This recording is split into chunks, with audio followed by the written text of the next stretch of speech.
Hey everybody, welcome back to Charlotte Honey Company. As promised, we're going to build the inner cover today. It's a pretty simple build, it only takes a few minutes, but I'm glad you could come back and get that final piece of the hive so that now we've built every single component of a Langstroth style hive. So stick around, I'll show you how to build this. Let's get busy. Today we're going to build that inner cover I've been promising you. So we're going to start out with 5 pieces. We're looking at a piece of plywood. It's going to be 18¼ inches long, 14¾ inches wide, and then we're going to drill a 2-inch hole in the center of it.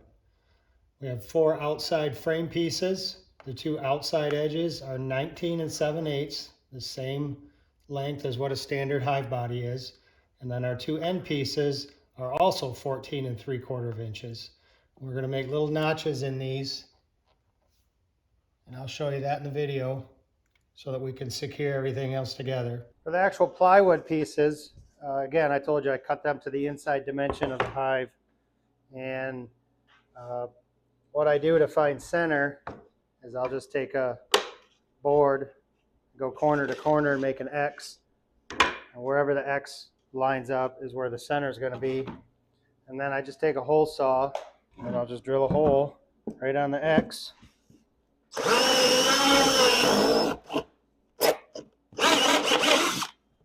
Always go from both sides so you don't get all that tear out.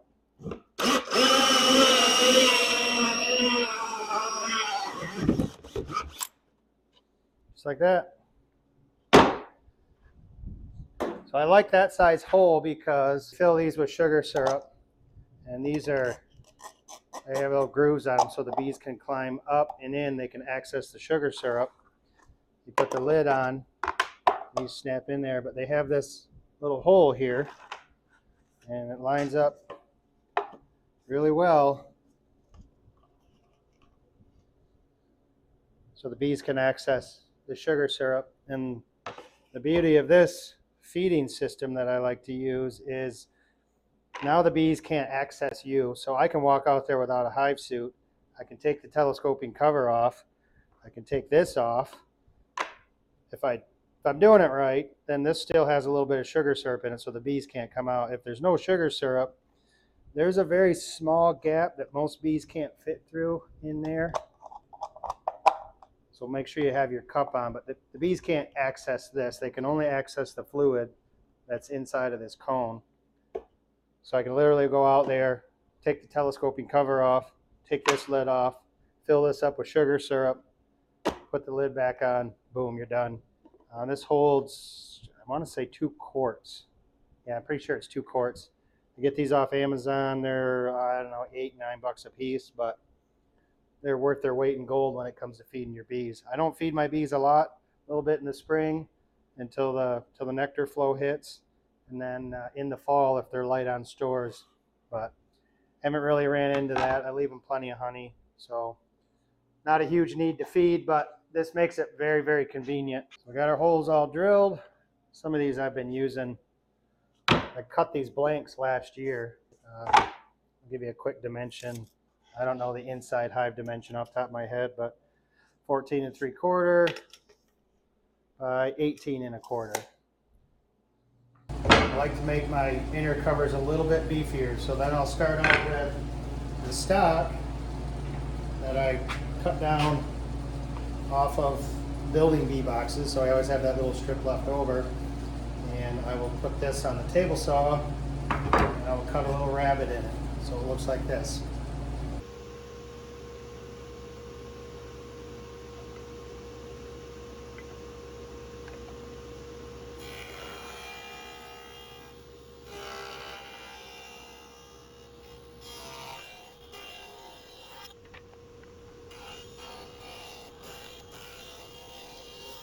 And this will slide right up under here. That will give me the proper distance. Plus it gives me a lot beefier framework on our inner covers. These things get pried up. There's not a lot of substance to them. So when we're popping them up with our hive tools, it's nice to have a little bit of extra beef there. And the material's there. If I rip this down any skinnier, the rest of it's going to be complete waste. So might as well use it up, right? So I went ahead and I've cut all the rabbets on all this stock. And the next thing I need to do is get it so that it overlaps in the corners, because 2 rabbets, that's not going to work out very well. So I'm going to cut a notch in this one so that we overlap this. And I'll have a perfectly sealed up corner there. Hopefully you can see that. And what I do to accomplish that is, because we're working with the same dimension material, is I will take one of the pieces that we've already notched out. That makes this perfect spacer block, so I'll clamp that to the fence, and then I'll take the short side, and I'll use that as a positive stop, and then I'll push forward and I'll cut that little notch out of the end just like that. I'm already using the existing pieces, so no measurements involved whatsoever. I'll go ahead and get the side pieces cut to the right length, and then I'll get a stop block set up on my miter saw and cut these end pieces to the appropriate length, and then I'll bring them over here to the table saw and I'll cut that notch out of them. I'm batching out 4 inner covers, so I'm going to be cutting a bunch of strips. Once you're set up, it's nice to batch out things, and that way you're not changing your equipment and your measurements and everything. You just do a bunch at one time. So I'm going to cut these side rails at 19 7/8, the same length as our boxes.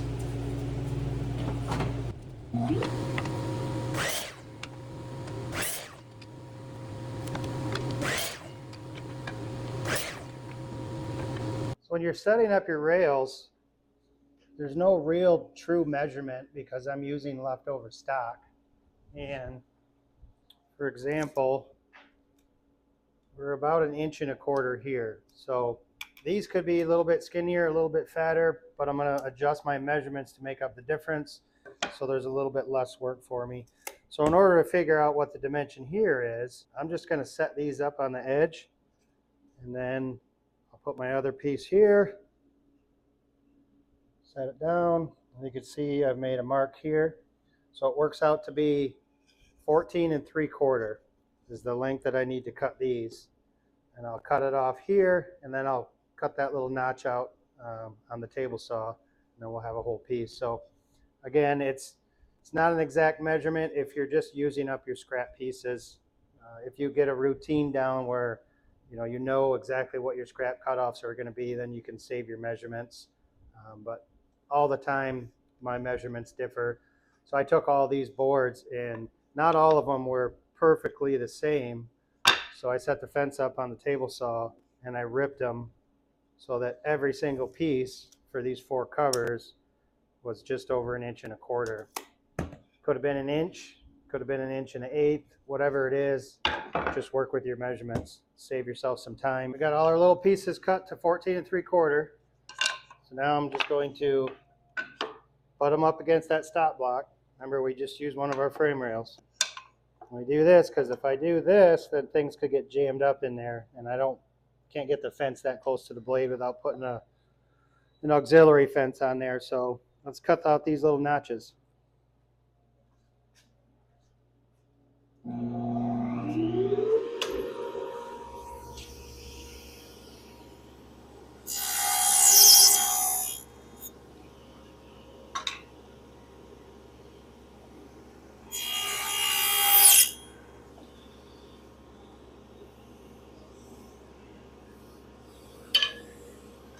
There we have it. Easy peasy. Now we can assemble. So I've loaded up my crown stapler with some 3/4 inch staples, and I have my little assembly squares. So all I'm going to do is basically make a picture frame out of this, and I'll put a little dab of glue here in the edge, line that up, use my square. I'll just put a crown staple in it to hold it all together. Just like that. I'll do the same up here. I'll dab of glue. Tight bond 3, it's waterproof. I gotta worry about that. This is all long grain to long grade wood gluing, so it'll be really strong. Get that lined up.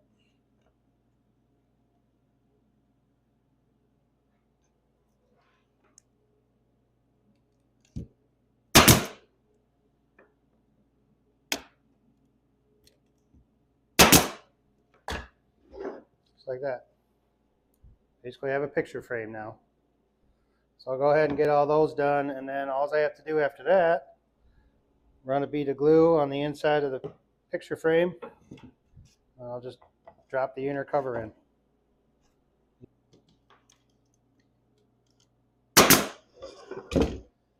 All right. Pretty easy. Now, draw a bead along here. Drop this guy in.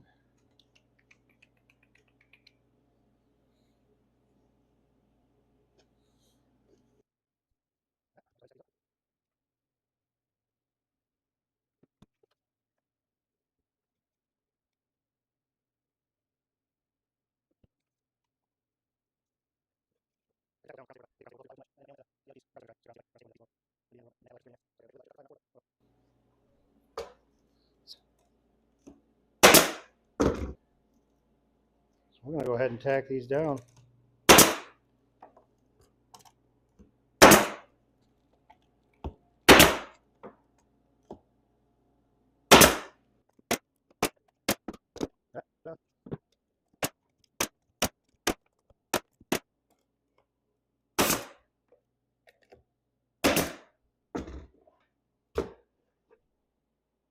Yeah. So here's what we're looking for when it's all said and done. So bees like bee space. Bee space is about 3/8 of an inch.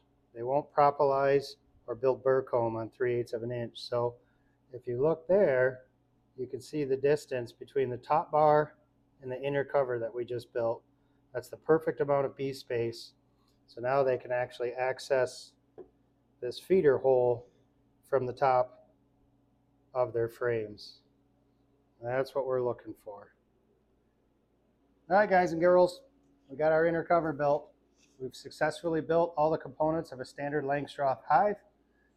And now what's on the agenda? It's still cold. We can't go out and mess with the bees like we want to. So let's start thinking about spring. What happens in spring? Nectar flow, the pollen comes in, bees start growing like crazy. Next thing you know, boom, they swarm on you. So what do we do about swarms? Well, first thing we do is swarm prevention. That's a different video. Stay tuned. I'll show you what I do on that. Secondly, we catch the swarms.